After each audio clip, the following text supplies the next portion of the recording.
So this is unfortunately part 3 of this video. Separate problem though. So I think I might have talked about this before, but we'll go over it again. When they did the head, they hot tank it. When they do that, they take everything out of the head. And they pulled the brand new freeze plugs that it already had in it out. And they installed new ones. The ones on the side, the small ones, little 1-inchers that are along the manifold, those aren't leaking. And it looks to me like he put sealant on them. For whatever reason, the big one that's in the back, that's like 1 3/4. It looks to me like they didn't put any sealer on it, and it was spraying out of one corner, which tells me that the block has probably got the head, the hole in the head's probably got a nick in it. This is the correct stuff to use on freeze plugs, and you can also use sleeve retainer compound that Loctite makes, but this stuff is what you want. That's actually specifically what this is for. It's for hard surface sealing. So this is a very easy thing to fix if you could get to it. And it is very inaccessible. As you can see, that freeze plug, if you're not familiar with these, is in the very center of the back of the head right here. Okay? Right below the valve cover. There's a little recess, that's where it's at. And without the engine or the head out, it's impossible to get to. I have thought about this. It's been bugging me for 2 days, obviously. I had to take a break from it yesterday because we were doing the Camaro water pump yesterday. You can kind of see where it is down in here. It's right down in that area. It's one of the, I'm one of those guys, this kind of thing keeps me up at night thinking about how I'm going to fix it. I'm probably going to do something that's going to be a little bit controversial, but I think I've got a really good shot at fixing it if I do it this way. I think I can put a 1/2-inch hole in the firewall. I'm going to take the console out of the car and drill a hole just so I can get a 1/2-inch extension through the firewall and line that right up with it.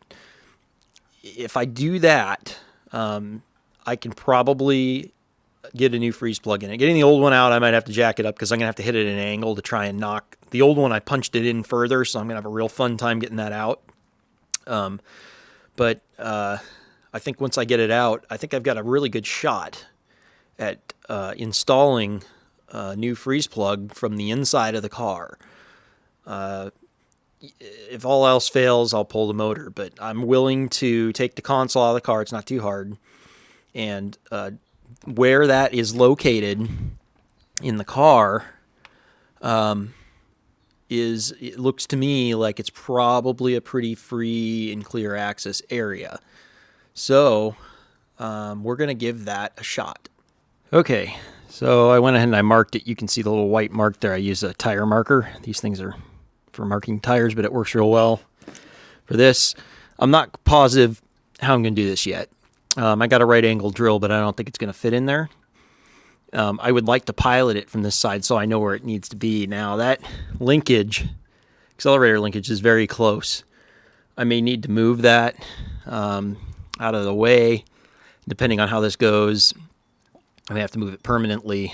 A 1/2-inch hole isn't really going to compromise this or anything. I might go a little bit bigger than that too, but yeah, it should be fine. Then I'll just put a plug in there once I'm done.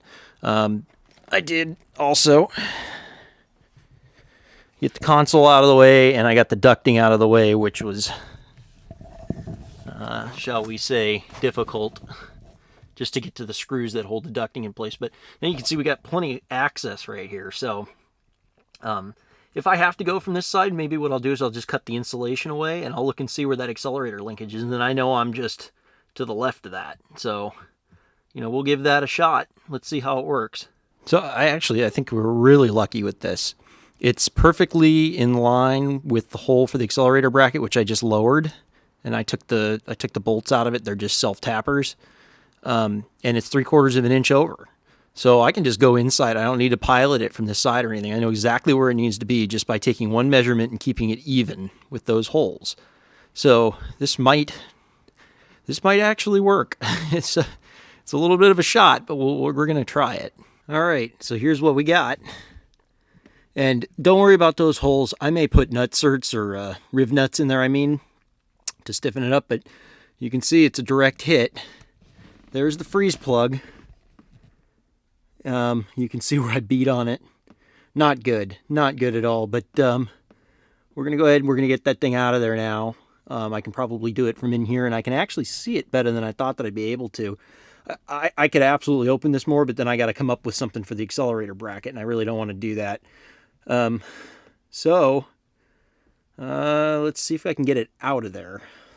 Now, I see the problem, and the question is whether you'll be able to or not. I'm shooting through the hole in the firewall, but if you look at the bottom left, you'll see 3 marks in the block. And this isn't going to get any better, though, I don't think. Let me see if I can get this to focus. Just hang on. Ah, there we go. See those lines? That's why it was leaking. So that can be very problematic. You have to at least put sealer on it. Now, it looks like I pulled the old plug out. It was not hard to get out either. It looks like they did put sealer on it, but it may not seal. Worst case scenario, this may be getting a rubber plug, but we're going to try it. Those rubber plugs are pretty darn good. And well, I just lost focus on it here. But at any rate, those marks are the problem. So I'm going to Scotch-Brite it. We don't want to take any material off. I just want to knock the ridges down so it doesn't cut the new plug when it goes in, because they're brass, so they cut really easily. So we're gonna just clean that edge up as best as we can. We're gonna put that Permatex 1 on it on both surfaces, hammer it in there, and then we're leaving it for 24 hours. We're not going to touch it. Okay, so we've got a new freeze plug. 565.036. The 555.036 is going to be steel. The 6 is going to be brass. I took just a little bit of emery cloth, and the edge is what was messed up on the outside of the block. So on this side, I took and I chamfered that with this. That's what ate the old one. So we chamfered that. It's nice and smooth. I Scotch-Brited it, and I cleaned it with acetone. We're going to clean this with acetone. But first, let's mock up how this is going to go in. There's the extension sticking out of the firewall. This is my 30 millimeter impact socket, and it is a perfect fit to go in there. So I've got a freeze plug installer kit on the way. I've never used them in the past, but I picked one up on Amazon. Kind of always wanted one. And usually when I take my stuff to the machine shop, he does it anyways. So very rarely do I install freeze plugs, but occasionally. So we're going to see how the alignment works first before we put any of the sealer on there. So let me mock this up and see what it looks like. Okay, so if I keep this focused for you, what I'm finding is my angle is too extreme. That means I need to lower the hole in the firewall because it's further in at the top. And this is just sitting there. I haven't tried to hammer it in yet or anything, obviously. There's no sealant on it. I'm going to lower the hole until that is perfectly even. And if I go a little bit below, it's okay. At least I'll have some room. But if I try and put it in like this, it's not going to be any good. I thought about putting a wiggle socket in there, but then it's going to kind of go wherever it wants to. And I don't want that to happen. So I'm just going to probably get my Dremel, and I'm going to lower the hole in the firewall by elongating it. So it worked. It's in. It's as straight as I could get it. You know, I had to elongate the hole a little bit and to get the angle right. It's as good as I can do. And I put the Formagasket sealant on there. We're going to give it 24 hours. I don't want to try anything, and I might just air pressure test it first to see if there's anything major going on. And if there's nothing major going on, we'll certainly try it out with some coolant. And then the big question is, once it heats up, because that's when you see the biggest problems, is it going to seal once it's hot? You never know. But the cool thing is I'm going to leave this all torn apart like this, and we'll test it all out. So if I have to come back in here and do it again, I will. Now, if I fail 3 times, I'm sticking a rubber plug in it. Those things do work. They just don't last forever. But I'm really hopeful that this will will seal up. And that Formagasket, that stuff gets hard. So, it should work. It looks to me like he used aviation Formagasket, which stays pliable. You don't really want that. You want this stuff that kind of stays hard. So we'll come back tomorrow and check it out. So we are 24 hours in now. I haven't put coolant back in the system yet. I'm going to do an air pressure check first. Where it takes a little bit longer to fill the system up with air because you got to compress the entire system. But I would rather do that than have to drain the oil again, drain the coolant again. And so what we're going to do is I got some soapy water here. We're going to pressure the system up, take some soapy water and just put it around the area. If you see it bubbling, you know it's leaking. So then I don't have to drain it if I got to take the freeze plug out again. And I actually, today, I just got my freeze plug kit. So if I have to reinstall it, this will do a better job of installing it straight, and my hole is big enough to get this through. But the way these work is the freeze plug fits over it, and it actually fits over the lip better. And it's universal right here. So it'll want to go straighter than it already is. I mean, it's not real crooked, but it's not as straight as it could be. And that may very well make it leak, but we'll see. We don't know exactly if it probably was the score that was in the hole was making it leak, but if it's not a real tight hole, that can make them leak too. So if the sealer's not doing its job and it's not straight, it could leak. So moment of truth, let's pressure it up. Okay, so we've got it just over 13 psi, which is right where we want to be. It should never be that high. Now this will only tell you so much because it's going to be cold. With heat expansion, different rates of the brass and the hole in the head, or the iron head, you could have a very different result with heat. So we'll check that next, but we're just making sure there isn't anything obvious right now. Now it's not moving, but it could be really slow, so we're going to put a little soapy water on it. So I think we might be in decent shape here. It's going to be bubbly. Now, if you've never done this before, you know what a leak looks like. See if I can't get it to focus for you guys. Sorry about that. Yeah, it's just not going to want to. So, if you've never seen one of these leak before, it's very obvious. Even the smallest amount of air will cause it to fizz up quite a bit. You'll see a bunch of bubbles around it all over the place. And I'm just not seeing that. Now, this could all change when we pressure it up, once it's under coolant pressure, from heat. But I'm just not seeing anything. And I'm sorry, it doesn't want to focus through the hole here. Or maybe I can get it like that. There we go. There's a good shot. And I can actually, it's interesting, I can even see it better here through the camera now than I can by eye. So this is good. This is even better, kind of almost an inspection tool for me. And I'm just not seeing anything. Let's make sure up there. I do see some bubbles up there, so let's make sure it's not. Bubbling right there. I don't think that it is though.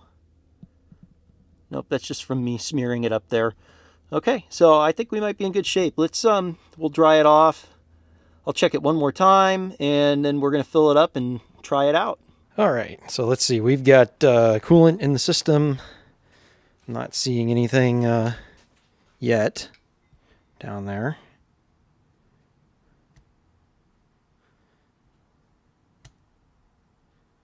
Let's see.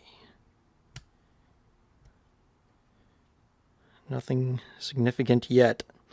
So it's cold though. Obviously, if I didn't see air, I'm probably not going to see cold coolant, but you never know. Well, let's go ahead and we'll get it started up. And it's, I didn't notice it the first time I started it because there's no pressure, right? I left the funnel on here. I want to get the air out of it. I got to do the same thing again. Let's get it started, get the air out of it. Then we'll let it cool down for just a little bit to take any more coolant in, and then we'll put the cap on it. We'll start it back up again, and we'll let it get hot. And, maybe we'll see the results that we want to see. All right, so we bled it, got a bunch of air out of it. I just shut it off and sealed it up when it was at the very top. And we're just letting it heat up again right now. It didn't really get cold. It was only off for 30 seconds. But we're at 185. I went ahead and I took the auto cool controller and I turned the temperature way up on it because I want this thing to pick up a little temperature and pressure. And we're just going to keep an eye on that freeze plug. We're at 185 right now. Boy, have I got a mess to clean up in here. but you know, it was all worth it. And we're just going to keep an eye on that thing. You know, we're not going to know anything till it's up at pressure here for a while and some temperature. So we'll keep you posted. Oh, and by the way, this Scott Drake valve cover is leaking oil, of course, just as I suspected. Right here between 5 and 6, and I've tightened it a few times and it's still leaking. So I'll get a fresh gasket, and I'm probably going to have to RTV it. They don't make any other gaskets for this. They only have a single cork. A double cork would be nice. Double cork gaskets seal better, but this frickin' valve cover, I knew it was going to leak. So I purposely got it up to about 200 right now, and so far so good. So, you know, I'm skeptical. I'm a skeptical person, but I think that this looks okay. I'm not seeing anything. So good repair. Good repair. All right, well, we're going to run it for a little bit longer, but if we don't see anything else, we're going to go ahead and call it. I think that this one's probably done. Not exactly the way that I wanted to do it, but it's just kind of the way that I had to do it, and it just made sense. So anyways, we'll catch you guys next time.